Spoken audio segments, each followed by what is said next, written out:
Halo, Assalamualaikum warahmatullahi wabarakatuh. Waalaikumsalam Waalaikumsalam warahmatullahi warahmatullahi wabarakatuh. wabarakatuh. Baiklah, kami dari kelompok satu akan membahas tentang structure activity relationship flavonoid terprenilasi yang kedua, yang mana beranggotakan yaitu Kelantan, Nur Halimah, Nabila Zahra, Erma Johar, dan Risa Novalina. Baiklah, kami akan mulai permasalahan yang pertama, yaitu permasalahan dari Kelantan. Kepada Kelantan, kami persilahkan. Baiklah, di sini permasalahan saya yaitu flavonoid dapat menghambat terjadinya kerusakan DNA. Jadi, bagaimana cara flavonoid membantu dalam penghambatan kerusakan kerusakan yang terjadi pada DNA? Kepada teman-teman yang ingin menjawab permasalahan saya, dipersilakan. Baiklah, saya Risa Novalina akan mencoba menjawab permasalahan dari saudara Kelantan.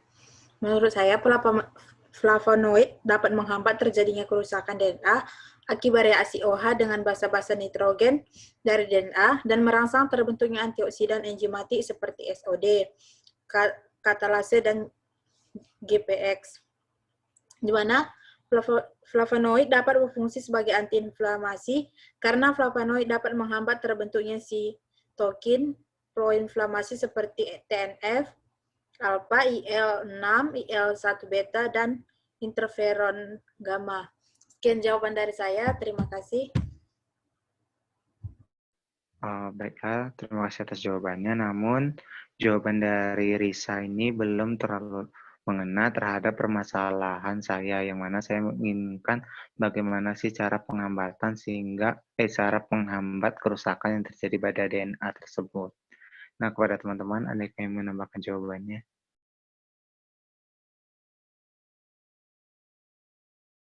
Saya Kelantan.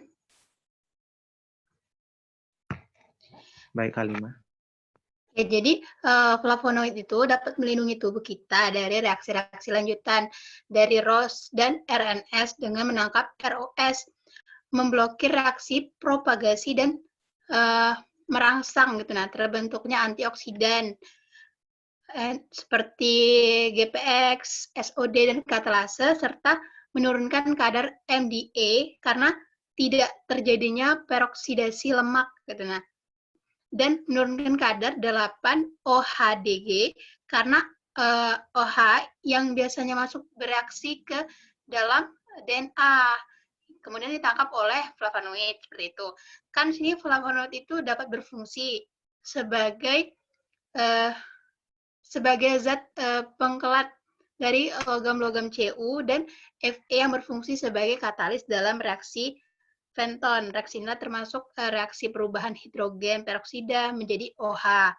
Nah, proses kelat ini akan menurunkan aktivitas katalitik dari logam Cu dan Fe sehingga akan mengurangi terbentuknya radikal OH dan secara otomatis itu akan menurunkan yang namanya proses kerusakan pada DNA. Dan proses ini atau juga proses peroksidasi lemak, di mana misalnya ya, flavonoid itu dalam ekstrak daun gaharu. Ini tuh dapat menangkap radikal bebas OH dan lainnya dengan menyumbangkan ion H+ sehingga reaksi radikal selanjutnya itu tuh merusak DNA sel normal di sekitarnya. Kemudian reaksi ini flavonoid itu tuh OH ditambah dengan dia nanti akan membentuk yang namanya air gitu. Nah, jadi di situ tuh ada yang namanya radikal flavonoid di mana reaksi ini itu dapat menurunkan 8 OHDG sebagai marker kerusakan DNA oleh reaksi OH dengan basa-basa nitrogen dari DNA. Terima kasih. Mungkin hanya itu. Saya kembalikan kepada Kelantan. Baiklah, terima kasih atas jawabannya. Berarti dapat saya simpulkan bahwa flavonoid itu dapat menghambat terjadinya kerusakan DNA akibat reaksi OH dengan basa-basa nitrogen dari DNA yang merangsang terbentuknya antioksidan enzimatik seperti SOD, katalase, dan GPX, yang mana flavonoid ini dapat berfungsi sebagai zat pengkelat dari logam-logam Cu dan Fe yang berfungsi sebagai katalis dalam reaksi Fenton. Nah, reaksi ini adalah perubahan hidrogen peroksida menjadi NOH. Nah, proses pengkelat ini akan menurunkan aktivitas katalistik dari logam Cu maupun Fe sehingga akan mengurangi terbentuknya radikal OH dan secara otomatis akan menurunkan proses dari kerusakan DNA dan proses peroksidasi dari lemak itu. Nah, tadi dicontohkan juga oleh saudari Halimah yang mana flavonoid dari ekstrak gaharu itu, yang mana dia itu dengan reaksinya dengan radikal bebas, yaitu dengan menyumbangkan ion H+ sehingga reaksi radikal selanjutnya akan merusak DNA dan sel normal di sekitarnya. Namun ini dapat dihentikan dengan reaksi flavonoid OH ditambah dengan ion OH sehingga menghasilkan H2O dan flavonoid radikal, yang mana reaksi ini akan menurunkan kadar dari 8 OHDG sebagai masker dari kerusakan DNA oleh reaksi ion OH dengan basa-basa nitrogen dari DNA, dan hal inilah yang menjadikan mengapa flavonoid dapat menghambat terjadinya kerusakan DNA. Begitu. Terima kasih. Kembali ke moderator. Oke, baik, bagus sekali permasalahannya. Kita lanjut pada permasalahan berikutnya, yaitu Nur Halimah. Kepada Nur Halimah, kami persilakan. Baiklah, ini adalah permasalahan saya, di mana kan pada blog saya itu untuk aktivitas antibakteri, di mana dikatakan di sana flavon itu menunjukkan aktivitas yang lebih tinggi daripada flavon.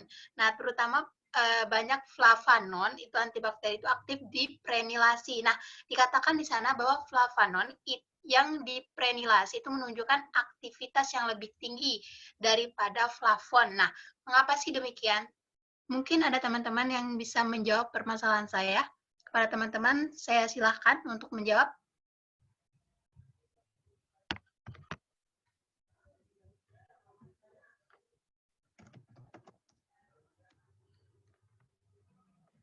Baiklah, Erma ingin mencoba menjawab punya permasalahan Halimah tadi. Nah, jadi memang di sini nih plafon yang terprenilasi ini dia memiliki aktivitas yang tinggi dibandingkan plafon itu dikarenakan pada plafon itu kita lihat bahwa dia tidak memiliki ikatan rangkap pada cincin sikliknya itu. Nah, sedangkan plafon itu kan dia memiliki ikatan rangkap. Nah, seperti itu. Terima kasih. Baik, terima kasih kepada Saudari Erma yang sudah menjawab permasalahan saya. Tapi di sini saya rasa jawabannya masih kurang. Tidak sesuai yang saya inginkan. Mungkin ada teman-teman yang ingin melengkapi atau menambahkan, disilakan. Baiklah, di sini saya ingin mencoba menambahkan dari jawaban Erma Johar, yang mana tadi jawaban Erma Johar sudah dikatakan Erma Johar itu sudah benar. Mengapa flavonoid yang terpenilasi ini memiliki aktivitas yang tinggi dibandingkan plafon itu? Hal ini dikarenakan pada plafon itu tidak memiliki ikatan rangkap pada cincin sikliknya, sedangkan pada plafon itu memiliki ikatan rangkap pada cincin sikliknya, yang dimana itu tidak memiliki ikatan rangkap sikliknya yang membuat keelektronegatifannya kecil sehingga aktivitasnya pun tinggi. Selain itu juga vinyl di sini, jika plafon itu terprenilasi, ini akan memudahkan ia terikat dengan membran atau dapat kita katakan bahwa aksesnya itu mudah. Nah, di mana jika plafon pada gugus di posisi 3 pada cincin C, yang mana memungkinkan itu terjadinya glikosilasi, sehingga terjadi plafon ini bisa dijadikan sebagai agen antibakteri. Begitu, Saudari Halimah. Baik, terima kasih kepada Saudari Erma dan Saudara Klantan yang telah menjawab permasalahan saya. Jadi di sini dapat saya simpulkan bahwasannya mengapa sih flavon itu lebih tinggi daripada flavon gitu. Nah, itu dikarenakan flavonon yang terprenilasi itu memiliki aktivitas yang tinggi dibandingkan dengan flavon. Itu dikarenakan flavonon itu tidak memiliki ikatan rangkap pada cincin sikliknya seperti yang saudara Kelantan bilang tadi. Sedangkan flavon itu ia memiliki ikatan rangkap pada cincin sikliknya, di mana dengan ia yang tidak memiliki ikatan rangkap pada cincin sikliknya itu membuat elektronegatifannya itu lebih kecil gitu, sehingga aktivitasnya pun tinggi. Selain itu, prenyl di sini jika flavonoid itu terprenylasi, ini akan memudahkan ia terikat dengan membran atau dapat dibilang aksesnya itu tadi kata saudara Kelantan tadi itu mudah kan. Nah, di mana jika flavonoid pada posisi 3 tadi itu akan memungkinkan gitu. Nah, tadi terjadi glikosilasi ya. Nah, sehingga flavon itu bisa dijadikan sebagai antibakteri seperti pertanyaan saya tadi. Terima kasih. Saya kembalikan kepada Herman. Baik, selanjutnya terima kasih Halimah. Selanjutnya kita akan membahas tentang permasalahan Nabila Zahra. Kepada Nabila kami persilakan. Baiklah, terima kasih kepada Erma. Nah, di sini kita akan membahas permasalahan saya, yang mana permasalahan saya itu adalah senyawa flavonoid terpenylasi ini dikatakan sebagai senyawa anti kanker. Nah, menurut pendapat kalian, apakah senyawa ini memang bisa menyembuhkan kanker atau hanya menghambat sel kanker yang ada dalam tubuh saja? Dan bagaimana cara kerja flavonoid terpenylasi ini untuk melawan kanker yang ada di dalam tubuh? Terima kasih. Mungkin ada teman-teman yang ingin menjawab permasalahan saya ini.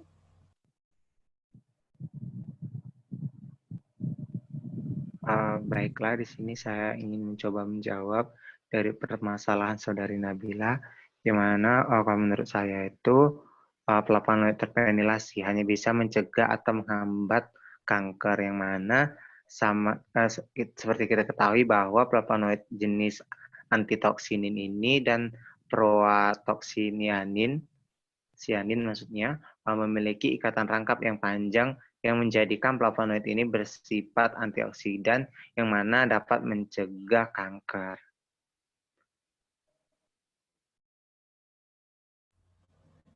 Baiklah, terima kasih kepada Kelantan yang telah menjawab permasalahan saya. Tetapi di sini saya kurang setuju dengan dari pendapat Kelantan, karena di sini Kelantan tidak menjelaskan cara kerja flavonoid terpenylasi ini untuk melawan kanker yang ada dalam tubuh, dan juga Kelantan tidak menyebutkan contoh senyawanya apa. Mungkin dari teman-teman yang lain bisa menambahkan jawaban dari Kelantan tadi. Baiklah, saya Risa Napolina akan mencoba menambahkan jawaban dari saudara Kelantan terkait pertanyaan saudari Nabila. Di sini kita ketahui memang benar bahwa senyawa flavonoid terpenylasi itu hanya bisa mencegah atau menghambat kanker saja. Prenylated flavonoid sebagai senyawa yang menginduksi sitotoksitas pada beberapa sel kanker. Nah, contoh senyawa yang bisa menghambat pertumbuhan sel kanker adalah senyawa artelas toxanton dan ortonol A yang memperlihatkan efek sitotoksitasnya terhadap beberapa sel kanker yang diuji. Nah, senyawa artelas toxanton ini terlihat lebih efektif untuk menekan pertumbuhan kanker liver, kanker payudara, dan kanker usus besar, kecuali kanker paru-paru. Sedangkan ortonol A itu lebih efektif pada sel kanker paru-paru, kanker payudara, dan kanker usus besar kecuali kanker liver. Nah, dari hasilnya ini terlihat satu kecenderungan yang dapat dijadikan bahan kajian, yaitu prenylated flavonoid ini mempunyai efektivitas tertentu pada sel tertentu pula, dan perbedaan tipe rantai isoprenoid juga memberikan pengaruh terhadap efektivitas menghambat pertumbuhan sel. Hanya itu yang bisa dapat saya jawab. Saya kembalikan pada saudari Nabila. Baiklah, terima kasih kepada saudari saya yang telah melengkapi permasalahan saya. Dari jawaban saudara Kelantan dan Risa tadi dapat saya simpulkan bahwa senyawa flavonoid terpenylasi ini hanya bisa mencegah ataupun menghambat kanker saja. Nah, prenylate flavonoid atau flavonoid terpenylasi ini sebagai senyawa yang menginduksi toksisitas yang ada pada beberapa sel kanker. Nah, contoh senyawa yang bisa menghambat pertumbuhan kanker adalah senyawa artelactosanon dan artonol A yang memperlihatkan efek sitotoksisitasnya terhadap beberapa sel kanker yang diuji. Nah, di sini senyawa artelactosanon ini terlihat lebih efektif untuk menekan pertumbuhan kanker liver, kanker payudara, dan kanker usus besar, kecuali kanker paru-paru. Sedangkan artonol A ini lebih efektif pada sel kanker paru-paru, sel kanker payudara, dan kanker usus besar, kecuali kanker liver. Nah, dari hasil ini terlihat satu kecenderungan yang dapat dijadikan bahan kajiannya itu terpenilasi ini mempunyai efektivitas tertentu pada sel tertentu pula, dan perbedaan dari tipe rantai isoprenoid yang memberikan pengaruh terhadap efektivitas menghambat pertumbuhan sel. Baiklah, itu mungkin jawaban dari saya. Silakan kepada Maaf tadi terkeluar karena ini akan saya share screen lagi. Sebentar. Apakah teman-teman sudah melihat? Udah, Mah. Jadi apakah sudah Nabila simpulkan, Nabila? Erma. Ya, baik, selanjutnya akan masuk permasalahan saya sendiri, yaitu pada katekin, yang merupakan bentuk paling tereduksi dari unit 3, C3 dalam senyawa flavonoid telah diteliti bahwa secara ekstensif memiliki aktivitas antimikroba. Nah, mengapa katekin yang merupakan bentuk paling tereduksi dari unit C3? Pada teman-teman yang ingin menjawab, kami persilakan. Saya, Erma. Nah, ya, boleh Halimah, kami persilakan. Nah, jadi itu saya akan mencoba itu menjawab permasalahan dari saudara Erma. Jadi tadi kan pertanyaannya mengapa sih katekin yang merupakan bentuk yang paling tereduksi dari unit C3, ya kan? Nah, jadi itu senyawa ini itu memiliki aktivitas antibakteri, di mana dia itu aktivitas in vitro terhadap Vibrio cholerae ya. Terus tuh Streptococcus mutans, Shigella, dan bakteri lain. Ini kan menjadi paling tereduksi karena katekin ini tuh telah terbukti gitu, menonaktifkan toksin kolera di Vibrio cholera dan menghambat glukosil transfer bakteri yang terisolasi. Jadi mungkin karena inilah itu aktivitasnya tadi yang kompleks. Terima kasih. Saya kembali kepada Erma. Terima kasih Halimah jawabannya, cuman kurang mengena terhadap apa yang saya inginkan. Boleh teman-teman yang ingin menambahkan, Erma persilakan, masih bisa. Siapa yang ingin menambahkan? Ya, persilakan Nabila.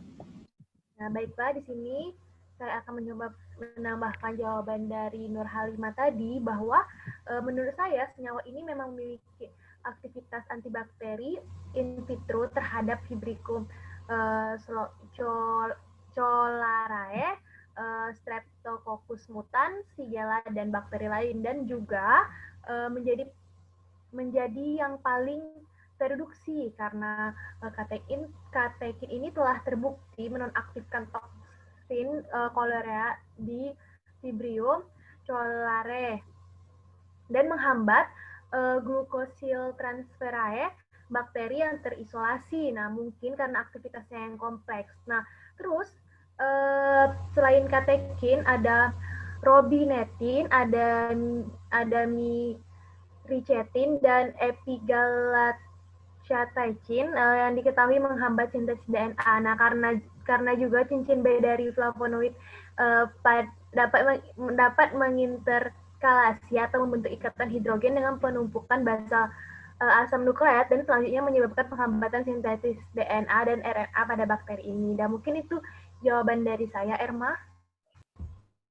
Ya, terima kasih Nabila Zahra atas jawabannya. Memang hampir benar yang dibilang Nabila dan tambah dari Nur Halimah tadi. Jadi memang Senyawa ini memang memiliki aktivitas antibakteri in vitro terhadap Vibrio cholera, Streptococcus mutans, dan Shigella. Dan juga ini paling tereduksi karena katekin ini paling terbukti memang menonaktifkan toksin kolera di Vibrio cholera itu yang menghambat glukotritransferase yang pada bakteri-bakteri yang telah terisolasi dan mungkin karena aktivitasnya juga yang kompleks.